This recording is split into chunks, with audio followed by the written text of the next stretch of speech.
Gila, 22 rahasia di One Punch Man yang mungkin lu nggak sadar. Dari Marvel yang ngejiplak One Punch Man sampai kejutan tersembunyi di opening animenya. Mulai dari Saitama latihan. Di sini lu bisa lihat Saitama kehilangan rambut secara perlahan pas dia latihan di episode 3. Tapi rambut Saitama bukan satu-satunya yang berubah. Jubahnya juga pernah di-upgrade dan hampir nggak ada yang nyadar. Awalnya jubah Saitama di manga itu warna merah. Masalahnya dia kelihatan kayak maskot berjalan McDonald. Akhirnya sang kreator ngeganti warnanya jadi putih karena cuma terjadi di beberapa chapters awal. Terus tahu nggak kalau kreator One Punch Man juga bikin Mob Psycho. Kalau dilihat dari karakter utamanya aja udah jelas banget mirip kan, tapi ternyata kreatornya suka sembunyiin Easter egg Mob Psycho di One Punch Man. Contohnya ada adegan Saitama pakai kaos berjudul Mob Psycho atau panel manga yang ada orang random pakai baju bertuliskan Mob. Bahkan Mob sendiri sempat muncul di manga One Punch Man. Tapi nggak berhenti di situ, One Punch Man juga ngasih balasan dengan nyelitin Saitama dan Genos di background Mob Psycho 2. Kalau lu perhatiin opening Mob Psycho dengan kecepatan 0,25, lu bakal lihat wallpaper HP Regen adalah gambar Saitama. Mob sama Saitama mirip banget, tapi siapa yang mau nuntut? Kan kreatornya orang yang sama.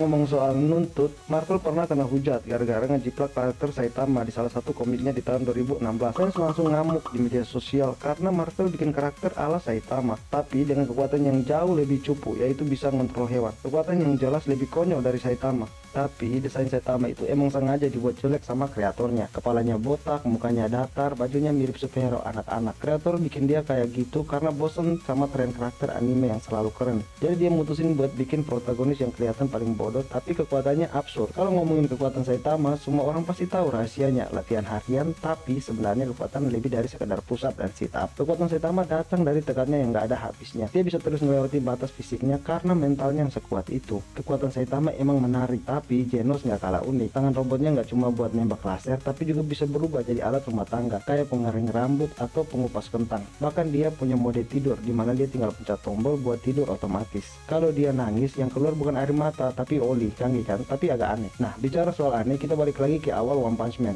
Kalian semua pasti nggak tahu kalau artwork aslinya webcomic itu parah banget. Saking jeleknya, kreator butuh mangaka profesional Yusuke Murata buat nge-revamp ceritanya jadi manga beneran. Mereka sempat ditolak penerbit, tapi akhirnya berhasil viral setelah ngupload chapter pertama online. Ada satu detail kecil lagi nih, Saitama selalu pakai sandal jepit kalau lagi nggak pakai kostum hero-nya. Bukan cuma buat gaya-gayaan, sandal jepit itu sengaja dipilih karena gampang dilepas kalau dia harus berantem secara tiba-tiba. Simple tapi efektif. Oh iya, ngomongin soal kostum, kalian pasti sadar kalau Saitama awalnya malu banget pakai kostum hero-nya itu. Kostum ikonik dari hadiah seorang penjahit. Tapi lama-lama dia mulai bangga dan selalu pakai kostum itu kemana-mana. Ada hal yang unik juga di dunia One Punch Man. Planetnya tuh beda banget sama bumi kita. Sana nggak ada 7 benua, cuma ada satu daratan besar yang dibagi jadi 26 kota. Bahkan planetnya punya 4 bulan, mungkin cadangan kalau ada yang dihancurin Saitama. Luar biasa kan? Tapi yang bikin fans kecewa adalah pas animasi season 2. Studio Madhouse yang bikin season 1 nggak lanjut karena produksinya makan waktu 4 tahun. Jadi season 2 dikerjain sama JC Staff Studio. Tapi banyak yang bilang animasinya jelek. Untung di season 3 bakal dikerjain sama MAPPA Studio yang bikin Attack on Titan dan Jujutsu Kaisen. Jadi kita bisa lihat Saitama dengan animasi yang lebih keren. Tapi bohong, season 3 tetap akan digarap sama JC Studio.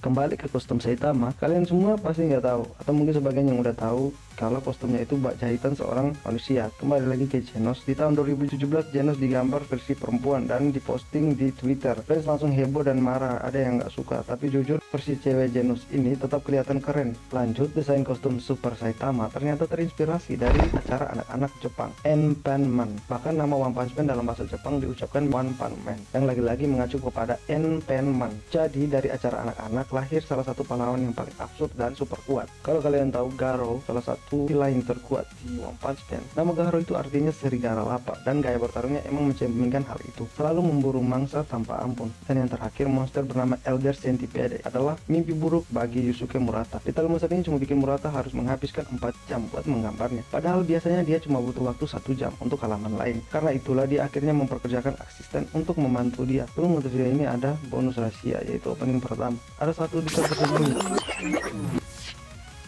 Tapi serius, ini adalah salah satu hal kecil yang bikin penggemar makin kagum dengan perhatian pada detail-detail kecil di anime ini. Jangan lupa subscribe biar nggak ketinggalan hal-hal seru lain.